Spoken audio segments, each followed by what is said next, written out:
자, 여러분, 공자하면 뭐가 떠오르세요? 아마 전통, 질서, 이런 딱딱한 단어들이 먼저 생각나실 거예요.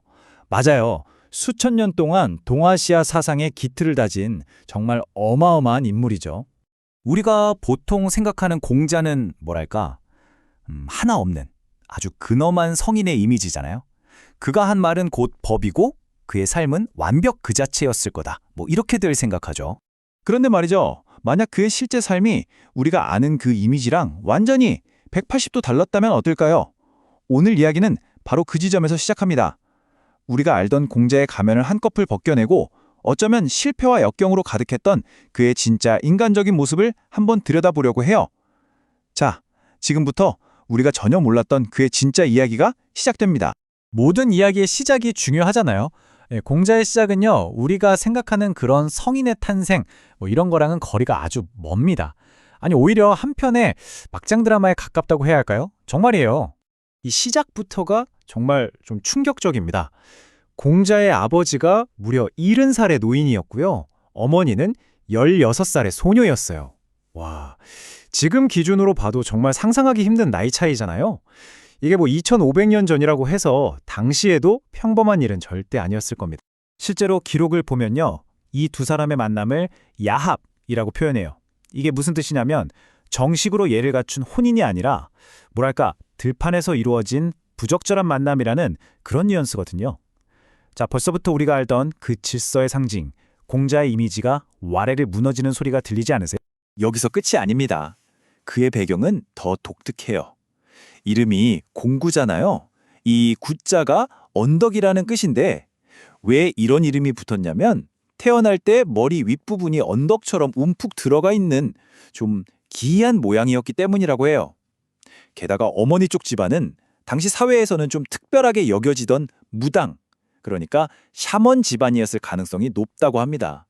와, 전통의 화신인 줄로만 알았던 그의 뿌리가 사실은 완전 비주류에 가까웠던 거죠. 자, 이렇게 좀 불확실한 출생은요, 앞으로 그의 인생에 닥칠 고난의 서막에 불과했습니다. 정말이에요. 그의 젊은 시절과 성인기는 그냥 끊임없는 좌절의 연속이었다고 보시면 됩니다. 그의 삶 한번 쭉 훑어보면요, 정말 험난함 그 자체였어요. 겨우 3살 때 아버지를 여의고 17살에는 어머니마저 돌아가셨죠. 좀 커서는 어땠냐, 신분이 낮다는 이유로 사람들 앞에서 대놓고 모욕을 당하기도 했고요. 그리고 자신의 이상을 펼쳐보겠다고 천하를 떠돌았던 그 13년은 결국 실패로 끝나고 맙니다. 근데 여기서 정말 흥미로운 지점이 있어요. 공자 본인은 이런 자신의 처지를 전혀 부끄러워하지 않았다는 거예요.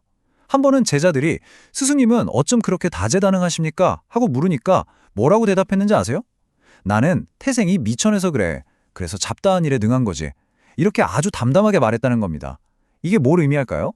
그의 지혜가 그냥 책상에 앉아서 나온 게 아니라 정말 치열한 삶의 현장에서 온몸으로 부딪히며 얻은 거라는 거죠. 특히 이 13년이라는 숫자는 우리가 좀 주목해 볼 필요가 있습니다. 무려 13년이에요. 13년 동안이나 온 천하를 돌아다녔는데 단 한 명의 군주도 그의 사상을 제대로 써주지 않았다는 겁니다. 결국 그는 당대에 잘 나가는 권력자가 아니라 시대를 너무 앞서갔던 외로운 아웃사이더였던 셈이죠. 그런데 참 역설적이게도요, 이렇게 비주류 아웃사이더였기 때문에 그의 주변으로 아주 독특하고 다양한 사람들이 모여들기 시작합니다. 뭐랄까, 가난에 찌든 학자부터 시작해서 길거리의 거친 무사까지 그의 인간적인 매력 앞에서는 신분의 높고 낮음이 아무런 상관이 없었던 거죠. 그의 가장 대표적인 제자, 딱 두 사람만 봐도 이게 확 드러납니다. 한 명은 안회라는 제자인데 정말 찢어지게 가난했지만 그 속에서도 학문의 즐거움을 놓치지 않았던 천재였어요. 그리고 다른 한 명은 자로. 이 사람은 공자를 만나기 전까지는 그냥 동네에서 주먹 좀 쓰는 거친 야인이었죠. 어때요? 정말 극과 극의 조합 아닌가요? 특히 이 자로라는 인물, 처음 공자를 만났을 때 모습이 아주 가관이었습니다. 머리에는 벼슬 좋은 수탉 깃털을 떡하니 꼽고 허리에는 멧돼지 가죽 주머니를 차고 나타나서는 다짜고짜 공자한테 배움, 그딴 게 다 무슨 소용이요? 하면서 시비를 걸었다고 해요. 이때 공자가 딱 한마디를 던지는데 이 비유가 정말 기가 막힙니다. 자네 곧게 뻗은 좋은 대나무 화살이 있다고 치세. 그것도 좋지만 거기에 쇠촉을 받고 깃을 달면 코뿔소 가죽도 뚫을 수 있지 않겠는가? 와, 타고난 힘도 좋지만 배움으로 그걸 다듬으면 훨씬 더 강해질 수 있다는 거잖아요. 이 한마디에 거칠었던 자로가 완전히 감화돼서 그 자리에서 바로 평생의 제자가 되기로 결심합니다. 아, 배움이라는 게 나를 약하게 만드는 게 아니라 오히려 내 주먹을 더 날카롭게 만드는 무기구나. 이걸 깨달은 거죠. 그리고 이 거침 야인이었던 자로의 마지막 순간은요, 정말 영화의 한 장면 같습니다. 전장에서 싸우다 치명상을 입고 죽어가는 그 순간에 싸우느라 벗겨진 관이 눈에 들어온 거예요. 그러자 죽어가는 와중에도 힘겹게 관을 다시 고쳐 쓰면서 스승의 가르침을 지켰다고 합니다. 군자는 죽더라도 관은 벗지 않는다. 이 가르침을요, 정말 야생 막았던 한 인간이 배움을 통해서 자신의 신념을 목숨보다 더 소중히 여기는 군자로 완성되는 그런 순간이었던 거죠. 자, 이제부터가 오늘 이야기의 진짜 핵심입니다. 잘 들어보세요. 공자가 세상을 떠나고 난 뒤에 그의 아주 인간적이고 어찌 보면 혁명적이었던 사상이 후대의 권력자들 손에서 완전히 다른 모습으로 재탄생하게 됩니다. 공자가 죽고 나서 무려 300년이라는 시간이 흐릅니다. 그리고 한나라 시대에 와서야 비로소 그의 사상이 유교라는 이름으로 국가의 공식 통치 이념이 되죠. 근데 여러분, 300년, 이거 엄청난 시간의 공백이거든요. 과연 그 긴 시간 동안 무슨 일이 있었던 걸까요? 그 핵심적인 변화를 아주 단적으로 보여주는 게 바로 이 충이라는 글자입니다. 원래 공자가 말했던 충은요, 내 마음의 중심을 잡고 스스로에게 진실하라는, 그러니까 지극히 개인적인 수양을 위한 덕목이었어요. 그런데 이게 한나라 시대로 넘어오면서 어떻게 바뀌느냐? 군주에게 절대적으로 충성하고 복종하라는 의미로 완전히 왜곡되어 버립니다. 바로 이 지점이에요. 한 사람의 내면 성찰을 위한 깊이 있는 철학이 위계 질서를 정당화하고 사람들을 통제하기 위한 아주 편리한 정치 이데올로기로 변질되어 버린 겁니다. 그러니까 우리가 지금 유교하면 떠올리는 그런 딱딱하고 권위적인 이미지 있잖아요. 그건 사실 공자 본인의 생각이라기보다는 후대의 권력자들이 자신들의 입맛에 맞게 가공한 모습에 훨씬 더 가깝다는 거죠. 사실 공자 스스로도 이런 말을 했어요. 나는 새로운 걸 창조하는 사람이 아니다. 그저 옛 성현들의 좋은 가르침을 잘 풀어서 전달할 뿐이다. 라고요.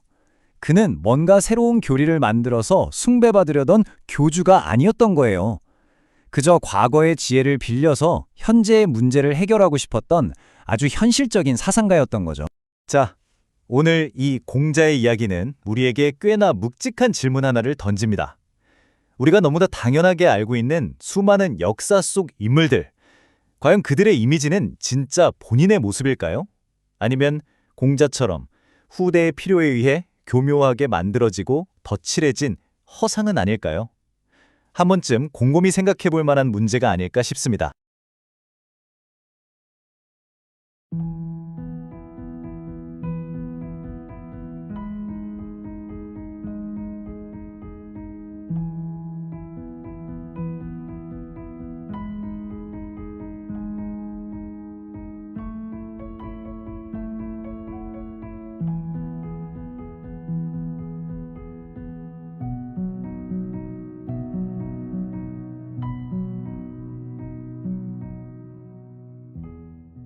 공자하면 어떤 이미지가 떠오르세요? 아마 대부분 딱딱하고 고리타분한 할아버지, 뭐 그런 이미지를 떠올리실 거예요. 하지만 오늘 그 고정관념을 완전히 깨고 시대를 앞서갔던 혁신가, 진짜 공자의 모습을 만나보려고 합니다. 오늘 우리가 뭘 할 거냐면요. 먼저 공자에 대한 오해부터 확 풀어볼 거고요. 그리고 그의 핵심 사상이 담긴 논어의 첫 구절을 시작으로 군자의 길이란 무엇인지, 또 공자 사상의 심장이라고 불리는 인의 진짜 의미는 뭔지 깊이 파고 들어갈 겁니다. 그리고 이 모든 게 지금 우리에게 어떤 의미가 있는지도 함께 생각해 보시죠. 자, 그럼 첫 번째 이야기부터 시작해 볼까요? 우리가 전혀 몰랐던 공자의 진짜 모습입니다. 여러분, 머릿속에 있는 공자는 어떤 사람인가요? 우리가 학교에서 배웠던 그 근엄한 모습, 과연 그게 전부였을까요? 보세요. 왼쪽이 우리가 흔히 생각하는 공자, 그렇죠? 뭔가 근엄하고 좀 다가가기 어려운 느낌. 하지만 실제 공자는요, 오른쪽에 훨씬 가까웠다는 겁니다. 기득권이 아니라 세상을 바꾸고 싶어 했던 일종의 아웃사이더였던 거죠. 공자의 삶을 한번 들여다보면요, 이게 정말 파란만장합니다. 일단 정복당한 나라의 후손이었어요. 게다가 정치적인 문제 때문에 조상대대로 2번이나 고향을 등지고 망명을 해야 했죠. 이게 꼭 전 세계에 흩어져 살아야 했던 유대민족, 디아스포라랑 비슷하달까요? 이런 불안정한 삶이 역설적이게도 그를 완전히 새로운 생각을 하게 만든 거예요. 살아남기 위해서라도 기존의 틀을 깨야만 했던 거죠. 그럼 그 새로운 생각은 대체 어디서부터 시작됐을까요? 그 단서는 바로 공자의 대표작이죠. 논어, 그 첫 구절에 숨어 있습니다. 아, 이거 정말 유명한 구절이죠? 하기 시습지 불영 여로. 배우고 때때로 익히니 또한 기쁘지 아니한가? 아마 한 번쯤은 다들 들어보셨을 거예요. 근데요, 이 문장이 그렇게 간단한 뜻이 아니었습니다. 이 안에 숨겨진 진짜 의미를 알면 아마 깜짝 놀라실걸요. 자, 핵심은 바로 이 학이라는 글자예요. 우리가 보통 배울 학이라고만 알고 있는데 최근 연구에 따르면 이 글자의 원래 모습은 바로 새끼줄 꼬는 모습이었다고 해요. 이게 무슨 뜻이냐면요. 그냥 책상에 앉아서 지식을 머리에 넣는 게 배움이 아니라는 거죠.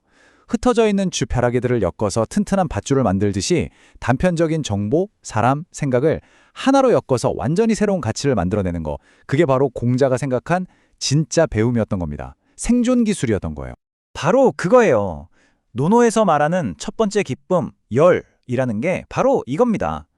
머릿속에서 흩어져 있던 퍼즐 조각들이 탁 차고 맞춰지는 순간 아르키메데스가 외쳤던 것처럼 유레카 하고 터져 나오는 그런 내면의 희열을 말하는 거죠. 자, 이렇게 배움의 진짜 기쁨을 아는 것. 이게 바로 공자가 말하는 이상적인 인간상 군자가 되기 위한 여정의 첫 걸음입니다. 논어의 첫 구절이 사실은 이 군자가 되는 3단계 로드맵을 보여주고 있어요. 첫 번째, 방금 말한 것처럼 혼자 배우면서 내면의 기쁨을 찾는 단계. 두 번째는요, 나랑 뜻이 맞는 친구, 동료들과 그걸 나누면서 함께 기쁨을 느끼는 단계. 그리고 마지막 세 번째 단계가 진짜 대단한데요.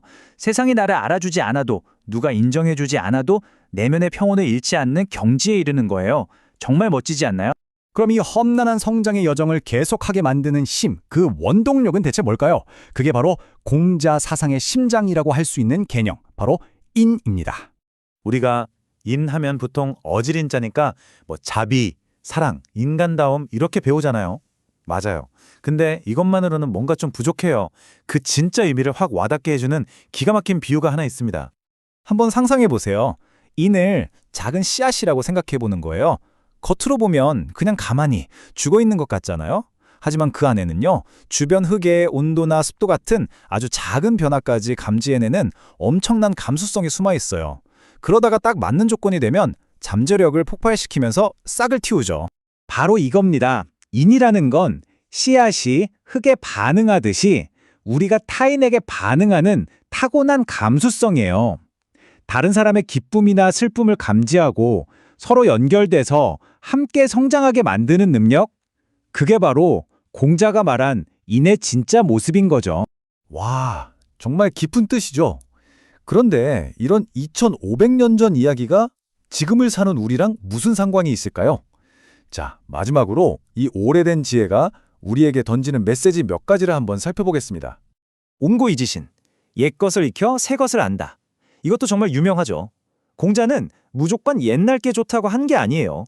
과거의 경험과 지혜를 깊이 이해하고 그 단단한 기반 위에서 진짜 새로운 것, 진짜 혁신이 나온다고 본 거죠. 이것도 정말 중요한 말인데요. 잘못을 하고도 고치지 않는 것. 이게 진짜 잘못이다. 배움의 핵심은요. 내가 틀릴 수 있다는 걸 인정하는 겸손함에 있다는 거예요. 실수는 누구나 할 수 있죠. 하지만 그걸 인정하고 빨리 방향을 바꾸는 유연함. 그게 진짜 실력이라는 겁니다. 실수가 실패가 아니라 고집이 진짜 실패인 거죠. 결국 이 모든 지혜는요, 여러분이 얼마만큼의 노력과 진심으로 다가가느냐에 따라 전혀 다른 가치로 다가올 거라는 말입니다. 그냥 책장에 꽂아두면 아무 소리도 안 나지만 여러분이 힘껏 두드리는 순간 살아있는 지혜가 되어서 엄청난 울림을 줄 거라는 거죠. 자, 이제 여러분께 질문을 던져봅니다. 오늘 우리가 함께 살펴본 공자라는 이 커다란 북을 여러분이 한번 두드려 본다면 과연 여러분의 삶에는 어떤 소리가 울려 퍼질까요?